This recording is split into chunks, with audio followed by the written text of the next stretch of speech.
Assalamualaikum warahmatullahi wabarakatuh. Kembali lagi dengan saya Gagas dengan NIM 4151911088 di pertemuan ke-11 dengan mata kuliah pengantar cloud computing dengan dosen Bapak Rudi Hartono STMkom. Oke, di sini saya akan menjelaskan sedikit tentang on-cloud Active Directory Authentication Setting. Jadi on-cloud mengirimkan backend LDAP yang memungkinkan pengguna on-cloud secara penuh untuk pengguna yang masuk dengan kredensial LDAP termasuk dukungan grup LDAP, berbagi file dengan pengguna dan grup, akses melalui web DAP, dan tentu saja klien desktop cloud milik sendiri. Terus ada pembuatan versi, penyempatan eksternal, dan semua pernak-pernik cloud lainnya. Jadi untuk terhubung ke server LDAP, konfigurasi harus disiapkan dengan benar. Setelah backend LDAP diaktifkan, di sisi aplikasi, pilih pengguna LDAP dan backend group dan klik aktifkan. Konfigurasi dapat ditemukan di pengaturan, terus ke admin, dan selanjutnya baca terus untuk penjelasan rinci tentang bidang konfigurasi. Oke. Jadi backend LDAP mengikuti pendekatan seperti widget yang dibagi menjadi 4 tab. Tab pertama yang diselesaikan dengan benar, server wajib untuk mengakses tab lain. Selain itu, tab lain perlu ditinjau oleh admin, namun pengaturan yang diperlukan terdeteksi secara otomatis. Sebuah indikator akan menunjukkan apakah konfigurasi tidak lengkap, salah, atau oke. Pengaturan diubah secara otomatis segera setelah elemen masukan kehilangan fokus, yaitu kursor diambil dengan mengklik di tempat lain atau menekan tombol tabulator. Tab lainnya yaitu dapat dinavigasi dengan mengklik tab atau dengan menggunakan tombol lanjutkan dan kembali, maka mereka terletak di kanan bawah di sebelah indikator status. Oke, kita masuk ke server. Jadi yang pertama itu ada server. Di sini yang seperti di gambar ini, yaitu merupakan tab server yang berisi informasi dasar tentang server LDAP. Jadi mereka memastikan bahwa on-cloud akan dapat terhubung ke LDAP dan dapat membaca data dari sana. Dan admin setidaknya perlu memberikan nama host. Jika akses anonim tidak memungkinkan, dia hanya perlu memberikan DN akun dan kata sandi juga. Jadi on-cloud mencoba mendeteksi port dan DN basis secara otomatis. Selanjutnya yaitu ke user filter. Jadi di user filter merupakan pengaturan dari tip filter pengguna, menentukan pengguna LDAP mana yang akan muncul dan diizinkan untuk masuk ke on-cloud.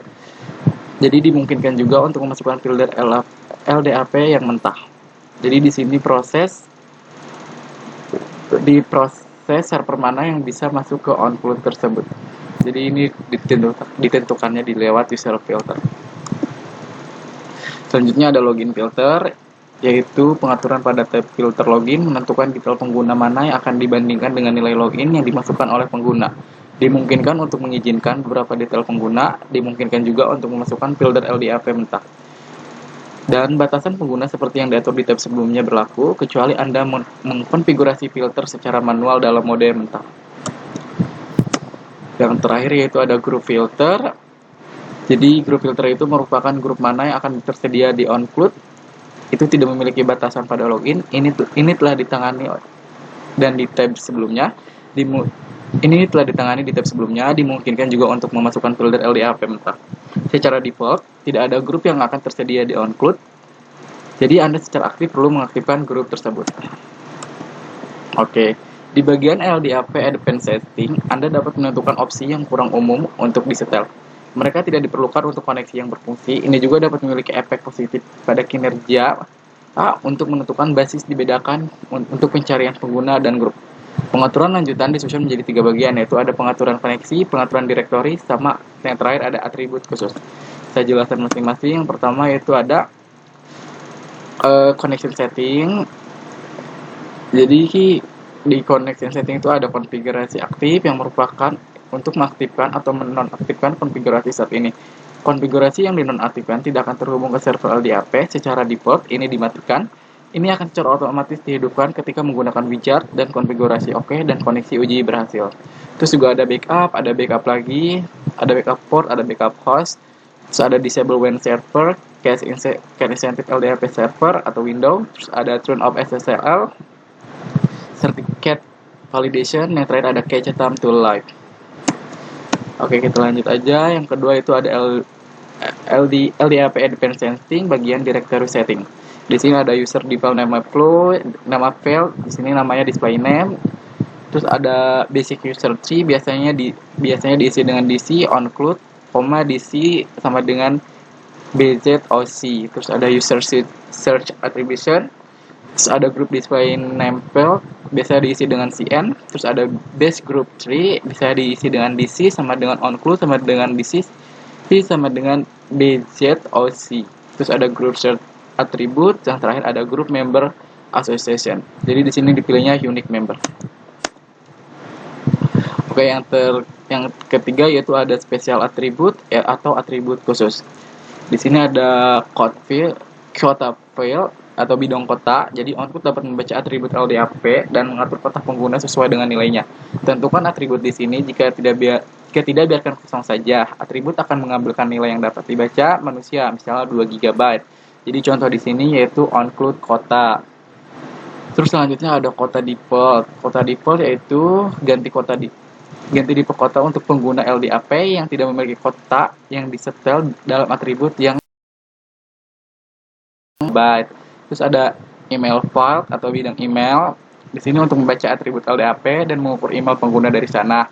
Tentukan atribut di sini, jika tidak biarkan kosong. Meskipun widget menawarkan Anda untuk memeriksa login melalui email, atribut email yang benar tidak terdeteksi dan Anda hanya perlu untuk menentukan secara manual. Contohnya mail.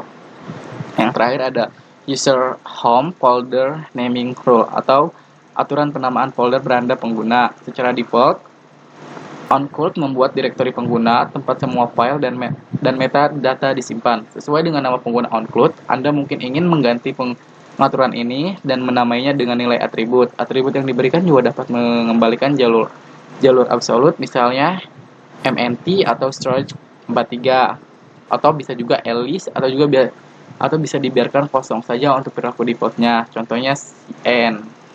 Contoh CN. Oke, selanjutnya yaitu menguji konfigurasi. Dalam versi ini kami memperkenalkan tombol konfigurasi uji di bagian bawah bagian pengaturan LDAP. Itu akan selalu memeriksa nilai-nilai seperti yang saat ini diberikan bidang masukan.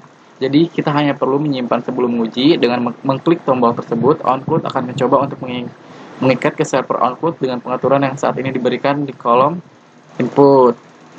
Untuk tangkapan gambar berhasil atau enggaknya akan ada di slide selanjutnya.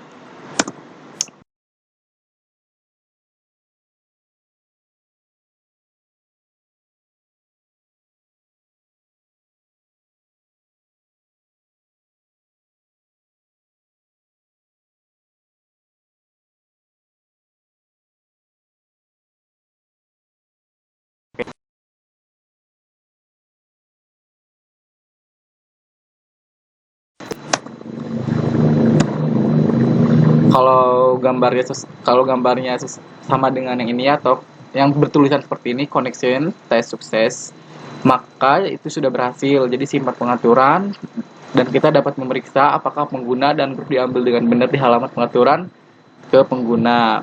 Jadi ini onclude active directory-nya sudah berhasil. Kalau connected suksesnya itu udah berhasil. Oke, mungkin hanya itu aja penjelasan dari saya. Kurang lebihnya mohon maaf. Wabillahi taufiq wal hidayah. Wassalamualaikum warahmatullahi wabarakatuh.